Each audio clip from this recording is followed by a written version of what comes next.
Di zaman sekarang yang tiap hari rasanya kayak musim kemarau, godaan minum es selalu susah buat dilawan. Nggak cuma ngilangin rasa haus, tapi juga bisa ngedinginin badan kita.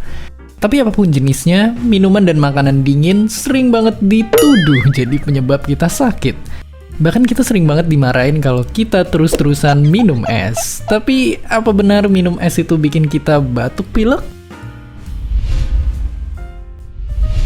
Jawabannya enggak. Ternyata minum es bukan penyebabnya.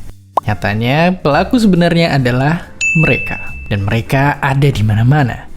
Tangan kita yang kotor, udara nggak bersih, atau ditularin orang lain. Selain itu, bakteri dan virus juga bisa masuk lewat jajanan nggak bersih yang kita beli di pinggir jalan. Kalau gitu, asal kita sehat dan minumannya bersih, nggak apa-apa dong kita minum es terus. Jawaban pendeknya enggak juga. Walaupun bukan penyebabnya, minuman dingin bisa bikin kita yang udah kena batuk pilek justru jadi makin parah.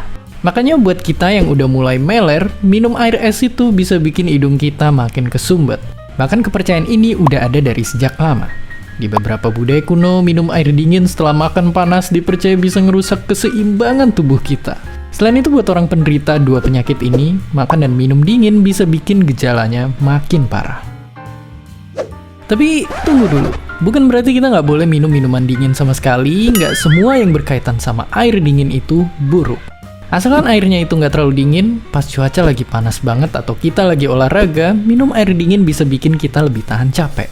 Ini karena air dingin bisa bantuin tubuh kita buat nurunin temperaturnya.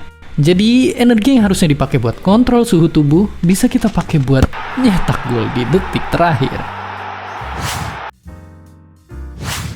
Ya, jadi walaupun sering banget disalahin karena bikin kita pilek, ternyata itu cuma kebohongan belaka. Makan atau minum dingin itu wajar-wajar aja, asal yang diminum terjamin bersih dan belinya di tempat yang benar. Dan seperti biasa, terima kasih.